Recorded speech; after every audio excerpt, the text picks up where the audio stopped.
Olá a todos, bem-vindos ao videocast Emergência Y. Emergência Y é produzido pela Abramed Minas e a gente está aqui muito feliz para mais um episódio que promete ser muito interessante. Com esse videocast, a gente quer fortalecer a emergência em Minas, no Brasil, falando um pouquinho sobre os cenários de atuação, sobre as interfaces com outras especialidades. E hoje o nosso tema é bem emergencístico, vocês vão ver.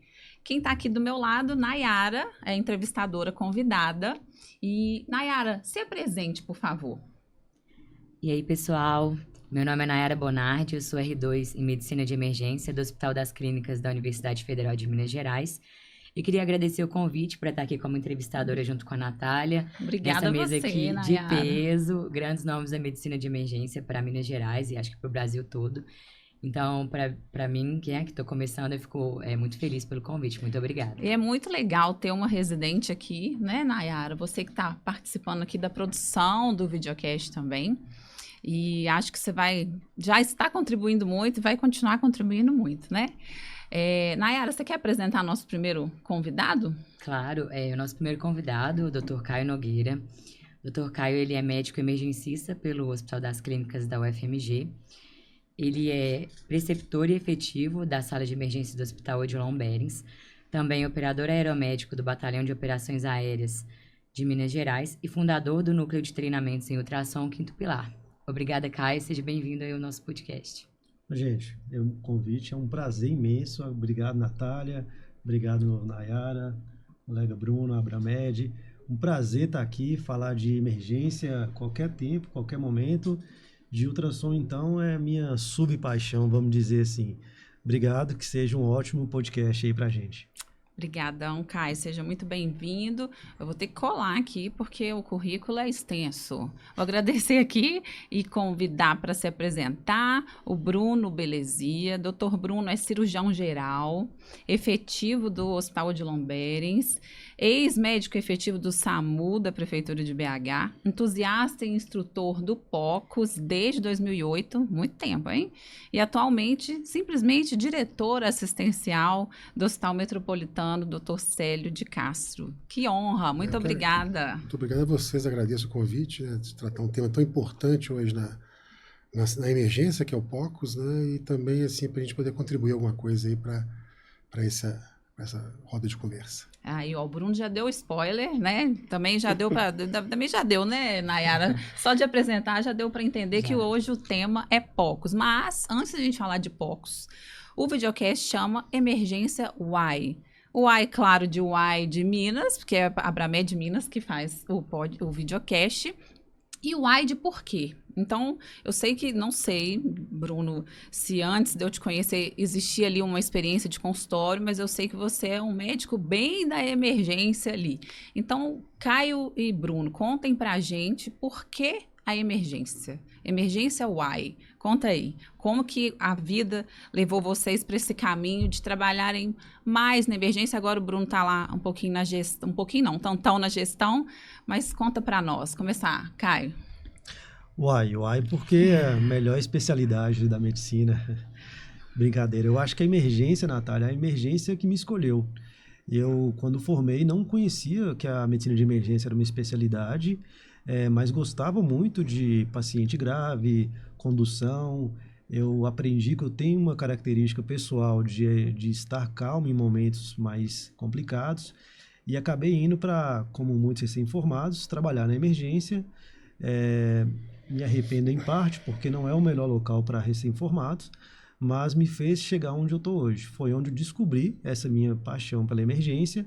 E quando eu descobri que era uma especialidade, eu já estava envolvido em pré-hospitalar, larguei tudo para vir fazer a especialidade, porque eu não via a emergência como um bico, uma passagem até eu desenvolver o que eu queria. Eu queria aquilo para a minha vida. E foi por isso que eu não me vejo fazendo outra coisa e não sei fazer outra coisa.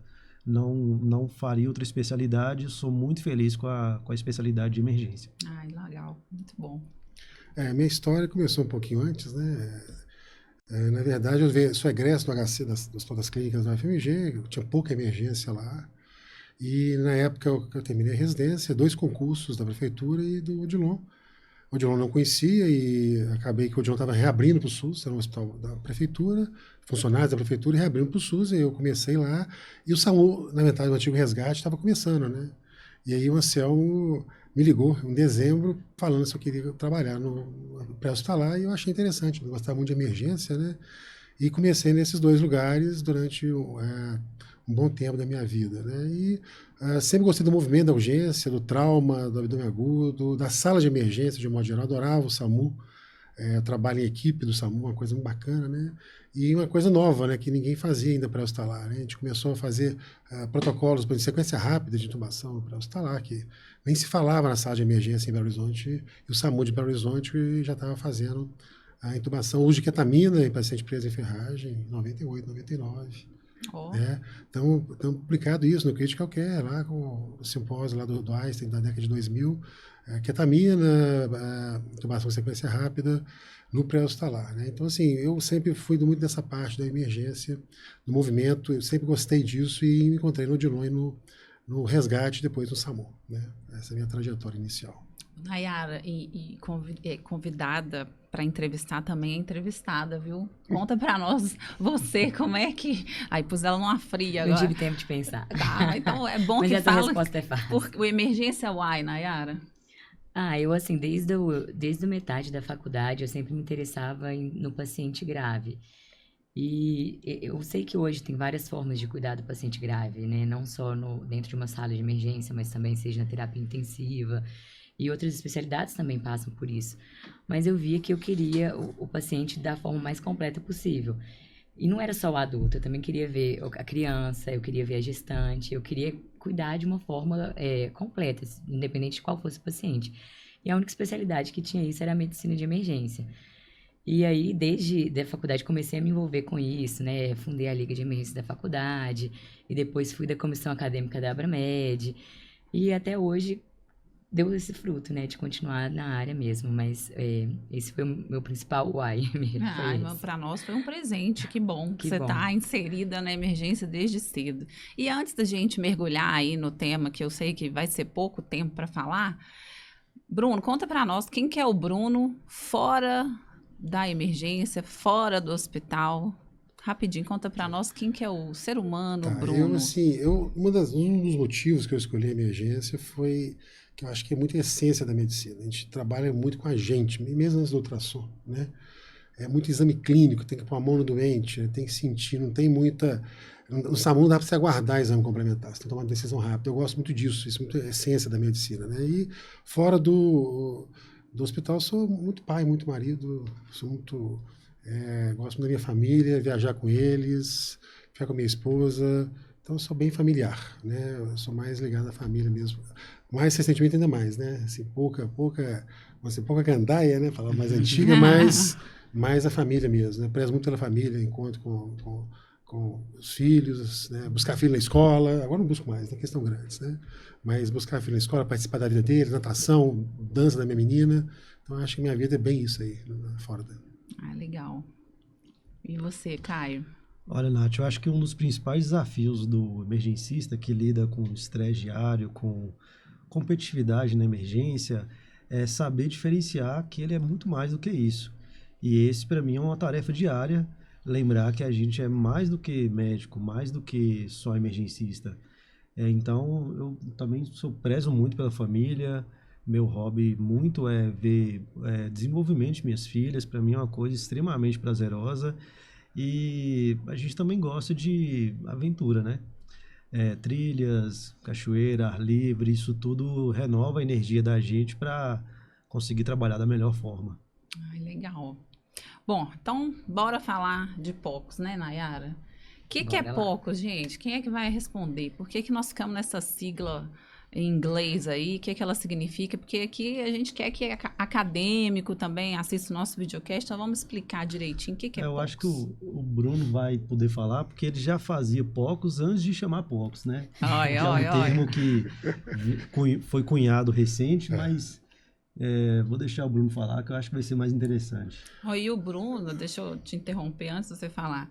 O Bruno foi o cara que me ensinou a fazer ultrassom. Quando eu era residente de Chamei, né? Você lembra medicina na de sala, né? urgência, pegou... Você é residente R3 da R3 emergência? Quer fazer o medicina. curso de ultrassom? Ela falou, quero. Então tá Ai, bom, então quero, pode tô fazer. fazendo nada, né? O que é esse negócio? Que E aí, ultrassom? curso do É, Infocus, né? é Foi como é que é? um Você máximo. tinha ideia que mudaria tanto sua prática Nossa médica? senhora, não fazia ideia, né? Nem eu. Eu também não fazia ideia, não. Tá? Em 2008, na verdade, começou com o Estado, né? O Estado estava treinando para a Copa do Mundo, né? E veio o pessoal da Itália ajudar a gente na emergência. Né? Então eles perguntavam para a gente o que a gente queria, né? Tinha pessoal daqui, de Montes Claros, tinha Juiz de Fora também, João, né? Queremos FEST, né? Aí o pessoal falou, então vou trazer mais do que o FEST para vocês, vou trazer o Infocus. O Luca Neri é nosso médico lá em Niguarda, né, no Milão. Então eu vou trazer ele para fazer o curso para vocês. Aí fez um curso de 3 dias aqui.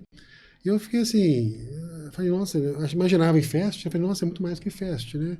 Uhum. E eu acho que eu, Adriano Pianetti, o Marcelo Pimenta, né? Então a gente montou um grupo, Fernandinha, Lara, fizemos o grupo, né, esse grupo, e voltamos para o Odilon para treinar, né? Começando treinando um ultrassom Toshiba de 90 e pouquinhos, que o Felipe era gerente da imagem, falou, o único que tem disponível para vocês é esse aqui. A gente andava com um carrinho velho lá, e fomos pegando imagem. Eu fui pesado, fósforo verde, o monitor, e fomos pegando imagem, adquirindo imagem, né? Hepato renal, espremo renal, como é que é essa janela aqui, como é que é? Ó, líquido livre, né? Slide, tal do slide, que era meio uma coisa, long slide, que era uma coisa meio assim, abstrata, né? Porque na época os artigos não tinham vídeo, hoje tem vídeo, né? Uhum. Então o cara escrevia long slide, você fala, o que é long slide, né? Lang pulso, aquele negócio todo, né?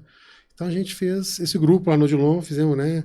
Milena, que está hoje no HC, também era do grupo, e fizemos esse treinamento, Jaina, que não está mais no Odilon, fizemos esse grupo, e eu estava interessado nisso, adquiri a imagem para levar no final do ano na Itália. A gente tinha uma ida para a Itália para fazer esse retreinamento e participar de algumas coisas de emergência lá, junto com o pessoal de Niguarda, e leva o seu quantidade de ultrassom que você fez, né? E porque a gente vai certificar vocês lá. Então eu levei todas as imagens todas, a impressão não tinha pendrive, tanto assim, os aparelhos eram antigos, né? Então eu gravava, Isso era que imprimia, ano? em 2008. Os aparelhos não tinham entrada de pendrive nessa época, né? Depois que o Sonosite começou a chegar, o primeiro Sonosite do Odilon, ele veio já com entradinha de cartão de memória, né? E aí eu levei minha tabelinha lá para fazer essa certificação, né? Lá no Infocus, né? Com o Luca Neri, né? E aí começou, né? E eu falei, gente, foi a independência que a gente queria. Eu e o Adriano da cirurgia, né? Porque a gente começou a ver nosso líquido, funcionar nosso líquido, ver se era pus ou não e drenar, né? Ou cirurgicamente ou guiado, né? E ficamos independentes do radiologista, né? Então essa foi a nossa primeira libertação pelo ultrassom. Esse é um ponto, né? É um ponto. Drenagem guiada, você fazer o diagnóstico, fazer a punção guiada, o diagnóstico e a intervenção. O que acontecia é que a gente dependia do radiologista e era assim, né? Sempre no final do dia, né? No HC, por exemplo, de 6 horas da tarde. Uhum. Então, se der, a gente faz a punção guiada para você. Se não der, fica para amanhã. Então, a gente teve assim, o primeiro impacto na minha vida do ultrassom foi esse. Ainda mais 6 horas da tarde, né? Parece que de 6 a 7 passa em 10 minutos, né? Ainda mais quando chega a parada cardíaca de 6 e meia. Verdadeira Golden Hour é de 6 a 7, impressionante. Nossa, mãe. Verdade. Bom, mas aí poucos, então, Point of Care Ultrassom, né? A gente não tem um nome nem mineiro, nem brasileiro. Ficou poucos. Uma terrível coincidência, porque ele foi cunhado a partir do IFEST. Acho que todo mundo já deve ter escutado, puxa o IFEST lá pra gente, se referindo ao ultrassom. Foi o pai dos protocolos com a metodologia Point of Care, que é focado em perguntas simples. Isso mesmo. O IFEST ele não quer saber, como a gente sabe, de qual órgão está sangrando. Quer responder uma pergunta objetiva. E isso foi o pai de todos os outros protocolos. E foi isso que cunhou a metodologia de aproximar o ultrassom a perguntas focadas. Daí, Point of Care. Estava lembrando uma conversa com o meu... Ponta do cuidado, né? Assim, à beira do leito. Isso. Estava lembrando uma conversa há uns dias com meu sogro, que ele trabalhou em emergência na década de 70, que para fazer uma glicose sérica, colhia o sangue, ia no laboratório na rua de cima, passava numa máquina Nossa e Senhora. voltava. A glicemia tá 70, pode corrigir. Quanto 70 tá bom, né? Glicemia tá 20. Eu peguei essa fase da gasometria, né? Tudo que vai até o paciente, que é portátil, de com fácil certeza. uso, é point of care. A minha de residência, a gasometria era assim no HC, né? Pegava a gasometria, mandava para o laboratório mandava o resultado e falava, gasometria... Eu vou te falar, tem lugar que é assim Eu sei. ainda, né? Nossa Senhora, É, eu hoje trabalho não, no que tem. hospital Eu que acho é que tudo à assim. beira do leito realmente ajuda muito É o paciente, diferencial. né? Eu acho que o nome, né, mais brasileiro seria ultrassom à beira-leito, À beira-leito. né? Que a Eu gente também pega, acho que é o mais assim. interessante. E aí, você teve, Nayara, ultrassom na faculdade? Eu falo que você precisa ser residente. Eu formei numa universidade federal, assim, não é tão grande igual a FMG, eu vim da UFSJ. Formei tem 2 anos, eu sou recém-formada e eu não tive experiência de ter um ultrassom na faculdade. Eu tive algumas aulas com algumas imagens ministradas pelo professor de radiologia, mas não tive essa experiência. E é até, assim, importante a gente estar discutindo isso hoje, né? E fica... Para quem está começando, a gente fica, às vezes, até com dúvida por onde estudar. São tantos protocolos, quais que são importantes? Será que são todos? Vocês têm alguma coisa para falar sobre isso? Assim, quais os protocolos que vocês acham que são fundamentais, assim, para quem está começando? Por onde começar? Por onde Interessante. começar? Excelente pergunta, porque eu acho que na minha formação na faculdade, a gente tinha pouco acesso a informações. Era xerox ainda, e eu vi a transição para a gente se afogar atualmente em artigos, em informação. O que a gente precisa hoje é de muito mais de um guia do que da informação propriamente dita. A informação é fácil acesso. Agora, saber filtrar o que é bom, o que é ruim. Mas eu penso que os principais protocolos são os básicos mesmos para entender a formação da imagem e como isso vai impactar na sua mudança dos pacientes. Então, muito mais do que aprender imagens isoladas, que eu acho que é um perigo do ultrassom beira-leito, é aprender como isso impacta na formação. E aí a gente tem as principais referências, vou citar uma sem conflito de interesses, que Sim, é o claro. próprio tratado da Abramed, que eu tive a felicidade de fazer parte em 3 capítulos, que eu acho que foi uma obra muito focada, muito direcionada para quem está aprendendo, não deixando de abordar também o avançado. Eu fiquei bastante feliz com o resultado. Pois é, e no tratado, se você vai lá no final, onde tem as palavras indexadas, se você olha a parte ultrassom, ele tem diversas páginas. Então, você pode estudar FAST, estudar diversos protocolos guiados, Rush. O cabelo que você quiser, tem ultrassom em todos. E se você quiser passar só pelo ultrassom, é só pesquisar lá. Tá excelente Ficou mesmo. muito bom. Lançado esse ano, quentinho aí para quem quiser estudar. Bacana. Eu, sim, começaria pelo FAST. O FAST é o protocolo mais tradicional, mais antigo, né? Em relação a isso, a janela pericárdica, a janela subcostal, é uma janela de fácil aprendizado, é a melhor janela. O TLS, na edição dele, ele fala que é a melhor janela de aprendizado, sensibilidade, especificidade e de facilidade de fazer e de resposta, né? Porque se não tem líquido, não tem tamponamento. As outras todas têm muita interpretação, né? Hepatorenal, esplerorenal e pelve, tem líquido, não opero, tomografia, tratamento conservador, ultrassom seriado, então assim, mas a janela subcostal, ela é muito fácil de você pegar, né? Então assim, eu começaria pelo FAST porque é o mais antigo, o mais tradicional, é o que mais o pessoal conhece, né? Eu tô aqui lembrando, você me ensinando, Bruno. Olha pra você ver, fui lá em nem sei que ano. Mas eu tô achando, óbvio que o cirurgião vai falar para começar a estudar pelo FAST, Tem um conflito de interesse. Tem um conflito de interessezinho, Mas né? é legal mesmo, porque para pegar a mão, Pegar a mão, a sensibilidade da sua mão ali, Isso né? Porque o mesmo. povo chega muitas vezes aflito Aflito e demais. fazendo força demais. E o ultrassom é delicadeza. São delicadeza pequenos mesmo. movimentos de É isso varredura. É um milímetro ali que faz diferença para você ter uma janela melhor. Então, assim, eu acho que juntando as duas respostas aqui, né? A gente precisa ter ali a referência teórica, uma referência de segurança, uma referência confiável, né? Tem muito vídeo no YouTube, mas é bom, na hora que você for praticar, ter essa delicadeza, essa sensibilidade e, de preferência, uma instrução de alguém que realmente estudou ali as técnicas adequadamente, Tem né? que ter instrução. Você imaginar que o UpToDate, né, quando chegou no hospital, ele quase não tinha nada de ultrassom. Se pegar hoje o ultrassom point of care, você vai achar capítulos específicos. E assim, eu acho ele bem didático. Assim, eu gosto muito assim se quem não tiver nada, colocar lá, porque ele fala muito a parte, ele é bem assim, bem prático. E assim, e bem real da Didático, aplicação né? em relação. E tem vídeo, né? Agora tem vídeo, né? Então, assim, recentemente, assim, uns anos para cá, né? E eu acho, assim, um lugar para começar hoje, né, que seria a faculdade, né? Eu acho que a faculdade deveria trazer isso para a semiologia lá, né? Mas, no momento, eu acho que a residência é um lugar muito legal para trazer.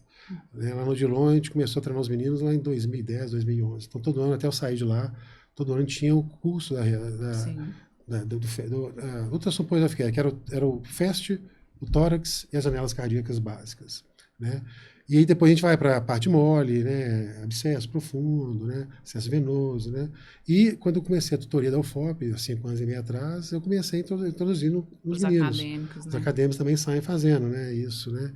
E recentemente eu tive, tem umas 3 semanas, eu tive, 3 semanas, em setembro eu tive lá em Uberlândia, lá na Universidade Federal, com uma ex-interna, pediatra, estava querendo fazer uma coisa de ultrassom, eu propus para ela fazer um workshop no fim de semana, Ah, que aí treinar uma legal. moçada lá da residência de pediatria e de alguns preceptores, né? E o interessante é que no sábado a gente estava fazendo ultrassom, o pessoal perguntou, tem um caso aqui. Vocês podem fazer? Eu falei, pode trazer. Era uma imagem velada no emitório direito. Uma criança estava na dúvida se tinha que fazer ou não, se tinha líquido ou não. Né? E quando a gente colocou, na verdade, uma grande pneumonia, uma construção gigante, com uma quantidade mínima de líquido, já mostrando uma aplicação excepcional do ultrassom, que é o espaço pleuropulmonar. Ele é uma aplicação assim, extremamente interessante. Né? E isso, assim, sem ninguém nunca ter feito, né? Eu pedi a tia preceptora, põe aqui o nome aqui, né? Opa, mas que é isso? A sua pneumonia está aí, olha o seu líquidozinho, é só isso aqui. Não tem que, é uma pneumonia, não tem que fazer nenhum tipo de abordagem desse líquido, né? É só acompanhar. Né? Então, já A gente é lógico, né? Se a gente está aqui é porque somos entusiastas do ultrassom, mas eu tô aqui, né? Eu fico preocupada. Hoje é dia do professor, nós estamos gravando no dia do professor, e eu fico preocupada com a formação. Acho que tem que estar na faculdade, sim. Já vejo que está, né? Eu não tive na faculdade e hoje eu vejo que os alunos quando você pergunta o que é linha A, o que é linha B, a galera já chega sabendo. Mas não sabe escrever um exame físico direito. Eu tô assustada com isso. No exame físico não tem se está alerta, se está orientado, não tem a parte, né, do neurológico. Então, assim, vocês têm experiência com isso, assim, dessa parte ruim, que o pessoal, antes de fazer o exame físico, já está querendo fazer ultrassom. Nem fez uma pergunta clínica, né? Tem que ter uma pergunta clínica? Tem, né? Assim, eu já estou respondendo. O que você está procurando? Mas já quer... Não, mas você é auscultor? Não, mas é linha A, é padrão A. Não, mas... Então, acho que vale a pena a gente reforçar alguns conceitos aqui dos perigos, né? Porque é muito mágico, é muito fácil acesso, a curva de aprendizado, ela é muito rápida, né? Mas e aí? E os cuidados que a gente tem que ter? Essa parte é importantíssima, né, Nath? Por mais que é um recurso fantástico, recurso visual, esse é a virtude, também é o problema dele, que encanta os olhos do residente, e eu não me canso de escutar. Chega um paciente grave, o residente acabando de chegar na emergência, vou passar ultrassom no paciente. Antes de examinar, antes de fazer perguntas clínicas, aí eu falo, qual o seu diagnóstico sindrômico? Qual a sua estabilização inicial? Ainda não sabe, ainda não está levantada essa questão. Mas o ultrassom já sabe até Exatamente. a fração de ejeção, né? Aí eu começo a perguntar coisas simples da semiologia do paciente grave. Esse paciente está chocado? Não, a pressão está boa. O índice de choque dele é quanto? Ele tem mottling? Essa pele mosqueada quer dizer alguma coisa? Não, mas a pressão está boa. Então o aluno ele vem sem saber uma interpretação de um paciente grave, o reconhecimento do paciente crítico, e quer passar ultrassom. Aí eu já me presenciei em casos de achar, por exemplo, pedra na vesícula, interpretar que é líquido livre, achar que a pedra na vesícula é uma colelitise, o paciente está num choque cardiogênico. Uhum. Então, isso de lidar com o paciente sem ter os pilares do exame físico bem feito, né, que envolve também a semiologia e o raciocínio clínico, é um dos grandes perigos, que, principalmente no começo do aprendizado. Você começa a ver imagens, ver o que está acontecendo de fato, e achar aquele muito bonito e esquecer dos princípios da avaliação do paciente grave. Concordo, com o Caio. Não tem dúvida que a primeira coisa que a gente fala, né, quando vai ensinar ultrassom, é que sem clínica não tem ultrassom. POCUS, porque senão fica muito limitado o exame. Então você tem que examinar o paciente. O que eu observo, né, é que muito oba-oba, né? Hoje você compra os aparelhos muito assim, portáteis, né? Quem vai lá para fora compra $1.500, $2.000. Na Alibaba tem ultrassom de menos de $1.000. Então a pessoa compra o aparelho antes de conhecer a técnica, a aplicação dela. E é a síndrome mesmo, né? Tem um paciente chocado, tem um paciente com trauma. Então, assim, como é que você interpreta? Né? O FAST é um exame excepcional, né? Só que ele tem pouca sensibilidade ou tem menos sensibilidade que a gente imagina que tem. Se você aplicar ele mal, agora se você aplicar ele bem, ele é uma ferramenta interessantíssima, principalmente quando ele é repetido. Você faz 1, faz 2, faz 3, 24, 48, você pode conduzir um trauma abdominal com exame clínico mais o FAST.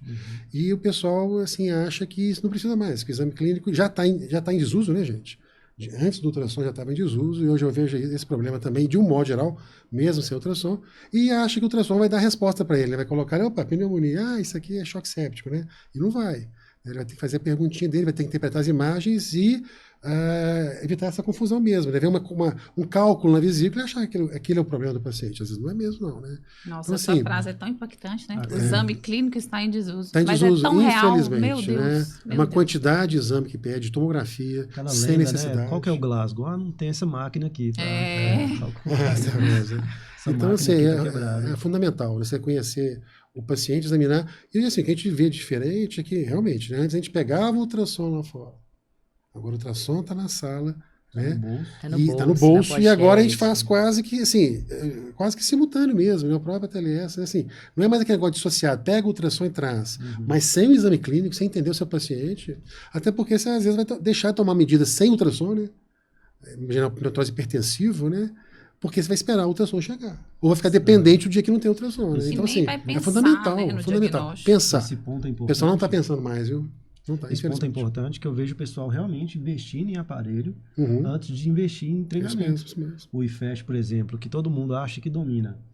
Aí, volta e meia, vejo, por exemplo, o IFEST, o paciente de cabeceira elevada. Os quadrantes superiores, quadrante superior direito é o que tem melhor sensibilidade. Aí o paciente com cabeceira elevada já perdeu a sensibilidade do exame ali. Aí faz muito mal e porcamente o IFEST. Ah, não, é um exame simples, fiz. E aí a toda a sensibilidade que tem que ter, né? Tem um tempo mínimo de acúmulo de líquido, de tempo do trauma, aí conduz totalmente errado por uma interpretação que acha que está dominando. Isso mesmo. O lance do IFEST é se você puder repetir ele. Então, assim, se você puder repetir ele, te dá muita resposta, né? Recentemente, lá no hospital, ano passado, salvo engano, ano passado, a gente teve 2 casos de trauma contuso, um de pelve e um de abdômen, um com lesão de bexiga, um com lesão de víscera oca, que se tivesse feito exame físico seriado, teria pego antes. Se tivesse feito o exame físico seriado com o FAST, teria mostrado um FAST negativo, um abdômen piorando, um pouquinho de líquido, aumentou o líquido, e se bobear, você poderia ter puncionado o líquido. E achar bile ou pus nesses pacientes, ou urina. E teria resolvido antes da tomografia que foi pedida 3, 4 dias depois. Pois é. Esse é outro então, ponto isso é também, um ponto né? interessante. Emergencista, eu não, acho que eu nunca vi. Emergencista que não saiba manejar ultrassom. E a gente já está falando até que a preocupação é maior do que essa, que eles não estão sabendo fazer o exame físico. E cirurgião? Pode isso, produção? Tem um cirurgião hoje em dia que não saiba fazer ultrassom, porque eu também vejo, né? Acho que o pessoal precisa também... Tem o outro lado, né? Uma observação que eu tive na residência, no meu R2 a gente roda no trauma do João, e eu achava esquisito, vamos dizer assim, porque as coisas precisam de experiência para evoluir. Chegava trauma grave, toca a campainha, aí vem um radiologista com um aparelho de ultrassom de outro setor, empurrando aquele aparelho, aí chega no paciente gravíssimo, aí todo mundo tem que parar para ele fazer o IFEST dele. E eu pude perceber que hoje já as coisas evoluíram, que entendeu-se que quem melhor para saber o que está acontecendo com o paciente do que o próprio cirurgião assistente. Hoje em dia são os próprios residentes lá. Ficam o IFEST, eles mesmos estão fazendo o exame. Tem dúvida, claro, não tem problema nenhum chamar o radiologista, mas o tempo porta-probe lá tá fantástico e eu acho muito legal de levar paciente lá, que eu trabalho no pré-hospitalar, de ver o próprio pessoal, residentes e cirurgiões dominando essa técnica lá. Achei muito legal de ver essa evolução. A coisa está mudando, né? Eu acho assim, o cirurgião da emergência, assim, não vou falar que é imprescindível, mas é bem recomendável que ele use ultrassom. Assim, eu acho que dá muita facilidade para ele tomar decisão, entendeu? E o ultrassom tem uma grande vantagem que ele é feito assim, mas você faz até a tomografia do lado ali. Mas quando o paciente chega naquela reanimação, se você faz um FAST negativo num paciente que recebeu volume e estabilizou aquilo lá, você já fica mais tranquilo. Até para mandar para a tomografia, se for o caso. Né? Por exemplo, lá em Uberlândia, né, a distância entre a tomografia e os exames de imagem, a sala de emergência pediátrica e de adulto é grande. O hospital é horizontal, é muito grande, é uma coisa impressionante, o hospital é super grande. Então, assim, quanto tempo? 10, 15? Então, assim, esse tempo de você falar, não, esse paciente aqui eu acho que é possível, esse aqui não, bloco cirúrgico. Então dá para tomar decisão, só que o pessoal hoje tem mais medo de tomar decisão clínica, né? E o ultrassom, acho que assim, ele acrescenta muito nessa parte. Né? A gente tem trabalho sobre, por exemplo, colite aguda, né? Falando da boa sensibilidade e necessidade para diagnóstico da colite aguda feito pelo não radiologista, né? Vocês trabalham em algum lugar que não tem ultrassom? Trabalho. É difícil, não é? É muito difícil. Inclusive, é um hospital particular. Eu também. Que sinto muita falta lá.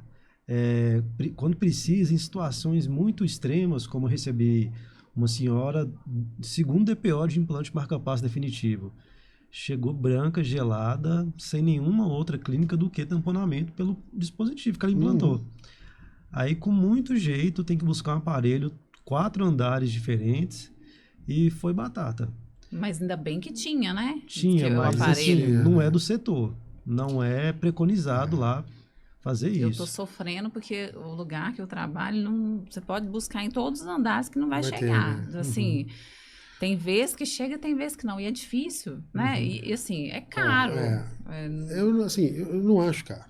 Isso, para a Assim, pessoa comprar é caro, mas para a pessoa você comprar, para uma como- instituição, uma sala de emergência, olha, o Odilon, por exemplo, o Odilon e o Metropolitano, os dois têm muito ultrassom. Esse ano agora compram 4 no Metropolitano. O DC ganhou novo, as enfermarias ganharam, então assim, tinham uns 4 ou 5 aparelhos no hospital, comprou mais 4 no ano passado para cá. Deu uma cutucada lá, assim, né? Porque eu gosto, acho que assim, eu acho o ultrassom em qualquer cenário, ele é muito bom, né? Na cirurgia geral, no pós-operatório, né? Assim, eu sempre, até ano passado, sempre que me chamavam, eu tinha uma posição do ultrassom para a gente fazer no pós-operatório, né? Então, na sala de emergência, que eu acho que é o berço dele, né? Eu acho que ele é fundamental, assim, eu acho que eu não vejo uma sala de emergência sem ultrassom. Só pensando numa situação, tá? Que eu vivenciei, que é o tamponamento cardíaco. O tamponamento, 20 anos atrás, era diagnóstico clínico, pegava a agulhinha, né? Ângulo de 45 graus, ombro esquerdo, e vamos, opa, vem sangue. É sangue do ventrículo ou é sangue do derrame? Aí jogava nas gazinhas, coagulou. Aí isso é sangue do ventrículo. Não coagulou, deve ter um derrame. Nossa, Né? Vamos para a toractomia? Então, olha para você ver, só disso, a janela subxifoide, pela facilidade dela, sensibilidade dela, aprendizado dela, só nisso aí eu acho que já perde. Já perde porque quanta gente não morreu antes por um diagnóstico equivocado ou não feito de um tamponamento cardíaco, que hoje, né, é feito na beira do leito, né, com possibilidade de pericardicentese guiada, né, e de colocar um catéter lá dentro. Então, assim, eu acho que a sala de emergência, sim, acho que tem que ter. Assim, acho que não dá para não ter. Eu vejo que no SUS, pelo menos, está mais avançado que no privado. Como é que a gente Bem mais convence, né, privado. um gestor do privado de que o ultrassom faz diferença porque para o plano de saúde não cobre, né, não consegue faturar o exame que faz? O plano não entende que não é um exame complementar. É verdade. É um exame físico. É físico. Quem eu vejo que defende ultrassom são gestores que passaram pelo atendimento, que viraram essa chave um belo dia. Verdade. Seja com um treinamento muito bom que realizaram ou um atendimento que eles presenciaram. E aí não tem mais volta. O gestor que passou por isso e subiu a cargos de que ele pode mudar isso, não volta. Mas eu acho que a gente tem também responsabilidade um pouco nisso, eu fico vendo, né? Às vezes no CTI tem ultrassom, o bloco cirúrgico tem o videolaringo, e o lugar do hospital onde tem o paciente mais grave, que sempre vai ser o pronto atendimento, não tem. E eu nunca cheguei pro gestor do hospital que eu trabalho para pedir isso, sabe? Eu não sei se provavelmente talvez vocês já tenham feito isso. mas eu vejo que muitas pessoas não chegam para pedir, sabe? Verdade. Eu peço todo plantão. É. E Então, eu já escutei você uma merece a resposta estrelinha. assim, ó. Cadê o seu butterfly? Essa não é a mas- resposta. Não. Eu penso assim. Porque Pode falar. O que eu sempre escuto, a resposta, eu já pedi várias vezes, a gente está com tanto problema de folha na emergência, isso aí até está na lista, mas tem uma série de problemas E é aí. tão barato pro hospital. Eu né? acho que o hospital, seu custo-benefício é gigantesco. Assim, eu tô falando de Berlândia agora, né? O que eu fico feliz? Essa menina, essa ex-interna, ela que ela é hoje R2 de pediatria, ela que mobilizou o grupo para fazer alguma coisa de ultrassom. Né? Lá não tem ultrassom no setor de pediatria de emergência, ela tem que pegar em outro setor. E o ideal é que você tenha na sala de emergência mesmo, né? Porque, assim, olha para essa menina, né? Essa menina já chegou com o diagnóstico de pneumonia, um raio-x de um outro lugar, tá? Mas ela veio só para ver o líquido. Mas você imagina, ela chega séptica na emergência. Você faz um festo estendido, na verdade não é festo estendido, mas assim, faz as janelas do festo, faz o tórax, você vai ver uma consolidação gigantesca, com derrame mínimo. Olha a minha sepse aqui. Isso assim, em pouco tempo, sem raio-x, sem ter que levar um menino em outro lugar. E assim, o diagnóstico imediato. Então, assim, tem muita aplicação na emergência. Eu não vejo hoje, assim, sem brincadeira, a emergência Não, sem difícil. sem ultrassom. Acho que toda a sala de emergência merece. Se o hospital não tem em lugar nenhum, começa na emergência. Coloca um ultrassom lá. Depois sobe para o hospital, né?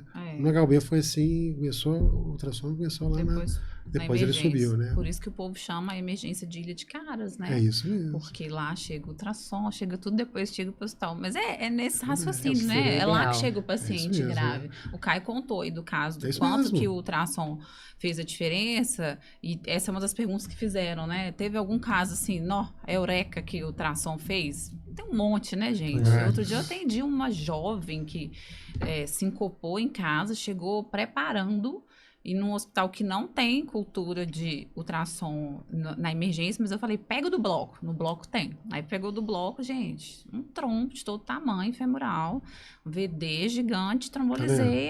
No final do plantão, ela tava pedindo um pão, querendo ir embora para casa. Ela ia morrer se não tivesse ultrassom.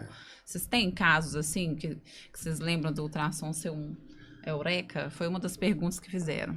Ó, Milhão, caso né? maravilhoso, vários, mas assim, uma coisa simplérrima para o cirurgião, que eu acho que é libertador para o cirurgião. Libertar a tomografia. Aham. Esses dois casos do Odilon, por exemplo, foram casos assim, que ultrassom e AV líquido, tem dúvida, assim, não tem dúvida não, mas assim, se quisesse funcionar, se ia te mostrar urina, ou ia te mostrar pus ou secreção entérica. Faz né? diferença na condução do caso. Vários pós-operatórios, você está procurando, vê o líquido, né? Funciona, pus, bloco cirúrgico. Funciona, pus, marca drenagem. Né? Então, assim, é a paracentese guiada no pós-operatório, por exemplo, né? Na busca de uma coleção de um abscesso ou do líquido livre, né? Que é pus. Então, assim, isso aí assim, tem trabalho sobre isso, né? Não vai mais para frente porque é pouco tecnológico, mas é isso aí. Você tem a suspeita clínica, abdômen agudo, pós-operatório ou até pré-operatório, né? Faz o ultrassom, vê o líquido livre, está em dúvida, funciona, olha aqui, é pus, é bile, esse paciente aqui é bloco cirúrgico. Não precisa mais nada, é 15 minutos ali no paciente. Enquanto a cultura hoje vai para a tomografia. A tomografia, né? Que vai dar essa Desse parte. jeito. Então, assim, eu acho assim, sensacional. Assim, o Eureka, eu falo assim, o Eureka é simples, né? Não é nada Tempo todo, maravilhoso, né? mas você pode pôr na sua rotina. O cirurgião vai ter sempre um casinho assim para ele, né? E a emergência também vai ter isso, né? Que é o paciente com abdômen agudo, né? É muito bom trabalhar quando você tem um ultrassom Muito bom. do ladinho, né? Toda hora a gente tá vigiando. Meu Deus, quem pegou o ultrassom? A gente tá precisando toda hora, Aí né? alguém Não, e pegou você pra sabe- funcionar não sei aonde. Eu sei.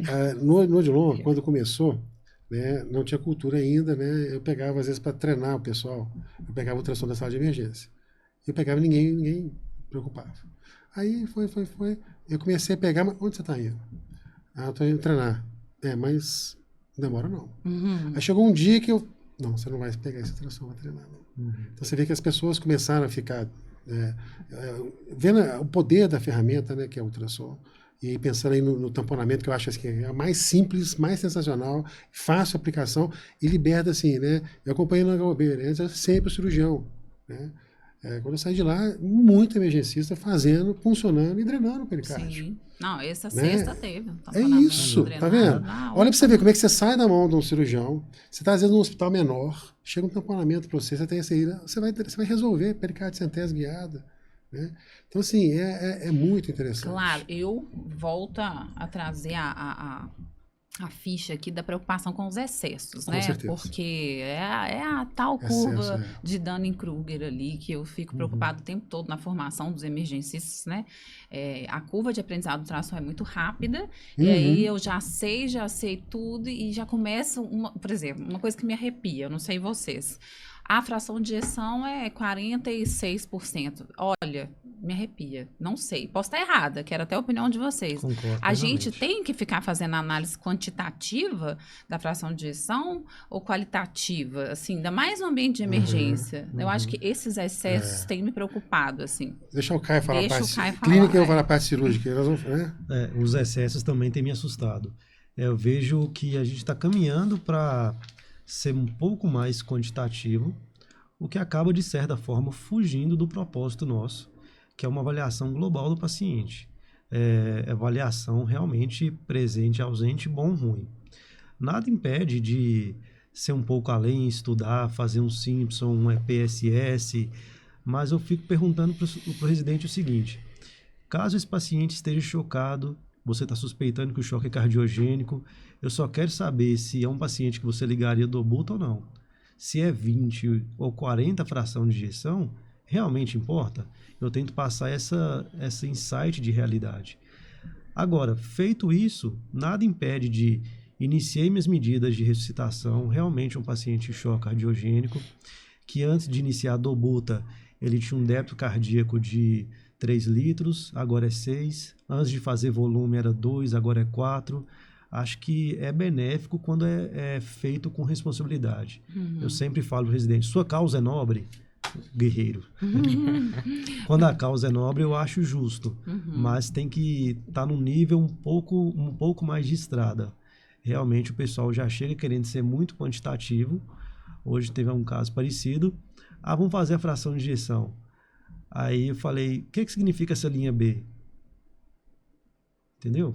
Então acho que não pode deixar o carro atravessar os bois, mas é benéfico, sim. E a gente não está com o intuito do tração à beira-leito de substituir a existência de um ecocardiograma. A gente trombolizou uma paciente segunda-feira, eu falei: não, peraí, gente, tá ruim, não tá legal da gente só achar que tem um McConnell aqui, vamos tentar um eco correndo. E aí, pronto, conseguimos, agora está registrado, estamos respaldados, vamos trombolizar.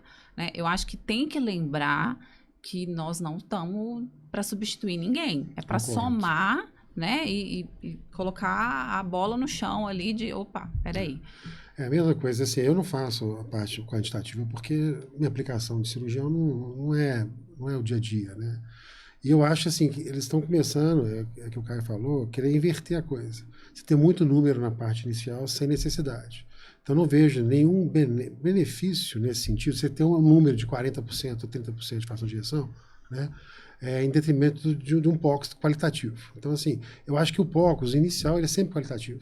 Porque às vezes ele vai te responder o seu problema sem ter que ter número. Né? E às vezes é uma obsessão para calcular alguma coisa. Né? Eles têm obsessão em calcular. Obsessão de ter número, né? E eu acho que a parte numérica ela vai vir após a reanimação. Você fez aquilo tudo lá, deu volume, fez essa parte toda, né? E agora, né, se tiver alguém treinado para isso também, né? Fazer essa parte quantitativa. É igual a bendita da veia cava, né? Eu tava querendo falar disso. disso. Eu não começando para falar da veia cava. Fala Porque aí, a veia cava, acho que assim, fluido responsividade e fluido tolerância são pergunta de milhão, assim, da medicina, né? Não é uma coisa que é fácil de responder. E aí se criou em algum momento, não sei exatamente qual, de que a gente ensinar a veia cava e se ela tiver ali menos... ela tá com 1 centímetro colabando. Então, beleza, coloca 1000 de volume. E aí, só. E não olha mais nada. Eu não sei em qual momento isso foi. É uma pergunta da gestão, né? Todo problema complexo tem uma resposta muito fácil. Geralmente ela é extremamente errada. Exatamente. A cava é a mesma coisa mesmo. A gente fala com o pessoal que não é tão bom feito, o pessoal acha que é. Eu acho que dentro do contexto de POCUS, uma avaliação qualitativa, ela, beleza. Principalmente no início do atendimento. Porque quanto mais você mexeu no paciente, mais difícil fica a decisão, eu acho. Por isso que eu acho que o ultrassom tem que dar na emergência, porque você vai ver trabalho disso, né? Assim, quanto mais precoce ele é feito, mais você vai ter subsídio para conversar o paciente com ele. Mais aquela cava murcha vai ser polêmico mesmo, com certeza, né? Então, assim, por isso que eu acho que a emergência sem ultrassom hoje, ela assim, não é a mesma emergência que era antes. Eu acho que um bom emergencista, né, examinando, olhando onde ele está, né, a parte clínica e tendo ultrassom do lado, não, é bem diferente, né, em relação ao... A gente vê pelo... o povo me zoa, né, que eu sou a musa da sepse, porque eu adoro estudar sepse, eu sempre dou aula de sepse, mas a evolução do Surviving Sepsis, no que ele recomenda. Antes era PVC para todo mundo, saturação venosa central para todo mundo. E agora, não podemos trocar a PVC, a saturação venosa central, pelo ultrassom. Não é um ou outro, não, é tudo, né? É o quê? Diurese, nível de sensório, como é que está a perfusão capilar, como é que está o lactato e como está o ultrassom. Então, acho que as pessoas se perdem, né? Que é uma coisa a mais, não é uma coisa que substitui. Concordo. É uma coisa, o ultrassom é complementar ao que a gente está fazendo de avaliação ali do paciente, né?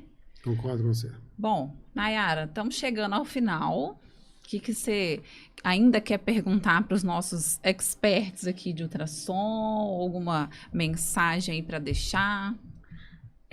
Não, eu só ia perguntar aqui, né? Você falou do Surviving Sepsis, eu acho que a gente falou muito assim de FAST, né? Que cabe ali dentro do ATLS. Eu sei que ano que vem uma nova edição aí do ATLS.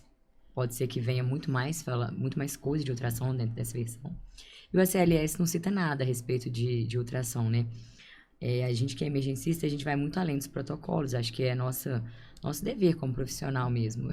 Acaba que esses protocolos vêm para uniformizar uma linguagem de pessoas que trabalham na emergência, mas que não são de fato, têm uma formação em medicina de emergência.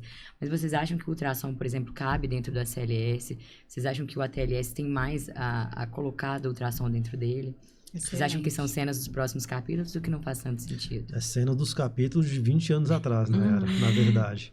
A gente está bem atrasado nesse ponto, mas a gente tem que entender para quem é feito esses cursos, né? Que a gente toma como protocolos, mas são cursos. São para médicos que dificilmente vão atender, por exemplo, uma parada cardíaca, no momento que eles estiverem diante de fazer o melhor atendimento possível até um melhor recurso. Acho que a CLS é isso. Para quem se destina a trabalhar com isso, a viver disso, a gente pode e deve ir além. A última edição já começa a falar lá, né? Tem um apêndice que fala: você com treinamento, com segurança para realizar, sem atrapalhar as prioridades, o ultrassom pode ser usado. Para mim já foi um grande avanço. Acho difícil os próximos correntes de sobrevivência ter ali o probezinho, porque tem muito mais chance de atrapalhar do que ajudar. Na parada cardíaca especificamente, pensando nesse quantitativo de médicos que dificilmente vai atender uma PCR, acho que pode causar mais problema do que ajudar ele também se preocupar com o ultrassom. Apesar que o curso fala para pense em causas reversíveis, mas só pense. Ele não ensina como diagnosticá-las. Mas eu acho que tem que saber para quem que é feito o curso, mas vai caminhar para estar cada vez mais presente, desde que não atrapalhe as prioridades. Talvez ter uma versão, né, avançada. Achei muito legal isso que você falou. É isso mesmo, nós temos que pensar no global, né? Nós somos seres privilegiados que fizemos residências, que temos acesso a tudo isso, mas que a gente maioria atende isso não é. Pelo menos uma vez por semana. Exato. O ATLS, por exemplo, o primeiro que eu fiz em 2014, não citava ultrassom. Eu fiz no João 3, lá tinha um lugarzinho lá, usava um porquinho morto. A gente fazia pericárdio sem tese não guiada, e aí atualmente sou instrutor pela Abramed, da TLS. Na estação de choque, fez um exame físico do abdômen e não fez POCUS, o aluno é reprovado. Não basta fazer um exame físico normal. O exame físico inicial no trauma, né, Bruno? Ele é muito pobre. É pobre mesmo. O sangue no peritônio tem abdômen, né? Tem o mesmo pH, a mesma temperatura, demora a irritar. O aluno tem que garantir que o tórax e o abdômen não são uma fonte de sangramento. Acho que já foi uma evolução tremenda. Para o ATLS não tem volta mais. Vai faltar, talvez para a próxima edição, eu estou torcendo muito para ter uma estação específica de ultrassom. Porque não dá para a gente, num curso de 3 dias, né, também abordar princípios e manejo de ultrassom, mas estou torcendo para que seja cada vez mais forte no curso aí. Eu acho assim, o ACLS e o PHTLS, eu sou instrutor do PHTLS. O ACLS e o ATLS, eles têm uma função diferente mesmo, que é um treinamento nivelar todo mundo no princípio básico. No PHTLS é não perder tempo no pré-hospitalar. Né? Então, assim, eu brinco com o pessoal o seguinte, que pela primeira vez a nona edição fala do ultrassom no pré-hospitalar, tem uma notinha, né? Mas o medo do PHTLS e do ATLS, né? Desculpa, do ACLS, é a perda de tempo mesmo. A pessoa fica preocupada. Então, assim, um serviço que é zerado de pré-hospitalar, bacana, todo organizado, talvez um ultrassom bem encaixado ajude alguma coisa, né? A direcionar melhor o paciente, a alertar o hospital. Tem mais aplicação até no pré-hospitalar clínico do que no traumático, né? Porque o tempo de sangue, hemorragia, é difícil falar que o ultrassom vai resolver esse problema, né? O ATLS, na 10ª edição, já fala em avaliação qualitativa pelo cirurgião. Ele fala, olha, o cirurgião que tiver capacidade, além do tamponamento, né, ele pode fazer a avaliação qualitativa da função cardíaca no paciente que está em choque, que não responde. Então já dá uma parte a mais. E o ACLS tem um grande problema do RCP, né, de você interromper a RCP. E colocado na mão de uma pessoa que não conhece, talvez quebre essa corrente toda da defibrilação precoce, que é o foco da FV, e da compressão external. Né? E também, lembra que mesmo a gente diagnosticando, né, as AESP da vida, né, o prognóstico delas é muito ruim. Tirando talvez aí o tamponamento, né, que é, de novo, eu acho que é bacana mesmo, né? As outras todas são muito ruins, né? Assim, o desfecho. Então, você tem que mostrar. Acho que para a American Heart comparar o ultrassom no ACLS, acho que vai ter que mostrar que a intervenção ultrassom teve um desfecho na ESP mais positivo. Hoje dá mais diagnóstico, ajuda lá na presença de, né, o cardíaco standstill, que é o coração parado e o coração em movimento, né? Mas, assim, ainda não tem aquele desfecho final que todo mundo quer na ESP. Morreu menos, né? Então ela fica muito resistente em colocar e prejudicar o que já está bem colocado anteriormente, né? Então, acho morreu menos ainda, acho que está próximo de sair, porque já está começando a aparecer estudos que, apesar de não ter diferença de mortalidade, reconheceu-se mais etiologias. Com certeza. A etiologia, isso é tranquilo mesmo.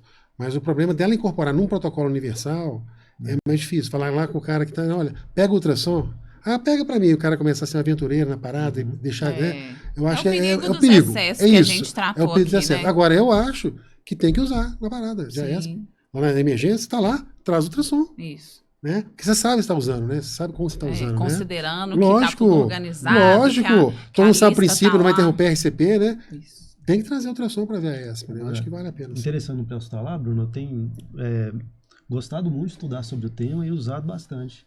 E eu já presenciei mais de uma situação que eu ganhei tempo com ultrassom no pré-hospitalar. No aéreo mesmo, eu já fiz triagem aeromédico é uma boa. De múltiplas vítimas, que eu estava em condição numa aeronave, que só poderia escolher um paciente. Aí já tive entre um TCE grave, que era um TCE isolado, e um choque hemorrágico. Aí eu pude conseguir ganhar tempo para esse paciente e priorizar o que não estava entubado para o transporte aéreo.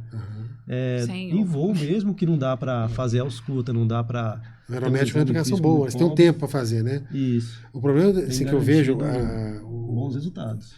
O aeromédico ele está mais forte, né? No pré-hospitalar da ambulância, numa cidade igual Belo Horizonte, que você está mais ou menos 10 a 15 minutos no lugar, você fazer um protocolo que talvez pare o paciente e deixe, vamos dizer assim, você vai perder mais tempo fazendo e interpretando um choque hemorrágico, talvez ele tenha pouco benefício. Por isso que o PHTLS ainda não vai demorar a incorporar isso como rotina, porque ele tem que imaginar assim, se o seu serviço é bacana, está organizado, sabe direitinho que, né, choque hemorrágico tem que chegar no caminho, igual acesso venoso, no caminho faça acesso venoso, no caminho faça ultrassom. Aí treina a equipe toda, né? Você é um cara treinado. Agora, se você solta no mundo que o ultrassom tem que ser incorporado, ele é perigoso. Porque a pessoa vai comprar o dele, vai começar a fazer ali, achei líquido, eu não sei o que tem, e, né? Vou drenar o tórax e começa a embolar o problema. Mas ele num serviço organizado, ou sendo feito para alguém que conhece a técnica, né? Igual esse grupo aqui, outras pessoas, sala de emergência, do João, o SAMU de Belo Horizonte é um SAMU bem organizado. Então, assim, ter a ferramenta, eu acho que tem que ter. né? E bem usado. Ele fala, ó, gente, vamos usar nessa situação, hein? Não fica parado fazendo ultrassom, não. Aqui não é ultrassom de, né? Vamos embora para o hospital e faz Teve ultrassom no uma caminho, situação né? recente, fui apoiar um colega que estava no terrestre e ele estava preparando para entubar um paciente.